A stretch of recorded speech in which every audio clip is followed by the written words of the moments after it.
నమస్తే. నేటి నా మంచి మాట. గాలి నీరు ఆహారము కానుకలుగా ఇచ్చు ప్రకృతిని మనసార మెచ్చుకొనుచు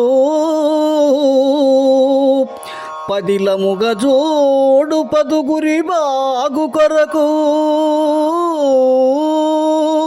మరచిపోబోకుమెప్పుడు నా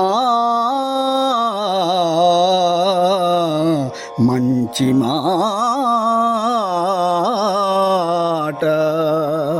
మిత్రులారా, ప్రకృతిలో ఉన్న గాలి, నీరు, వృక్ష సంపద, ఆహార పదార్థాలు మొదలైనవి ఏ ఒక్కరి సొత్తో కాదు, సర్వ జీవరాశులకు దేవుడిచ్చిన కానుకలు. ఈ ప్రకృతి వనరులను నీతో సహా అందరి ఆరోగ్యం కోసం పదిలంగా చూచుకుంటూ అనుభవిస్తూ ఆస్వాదించాలే కానీ కలుషితం చేసి నాశనం చేసే హక్కు ఎవ్వరికీ లేదు.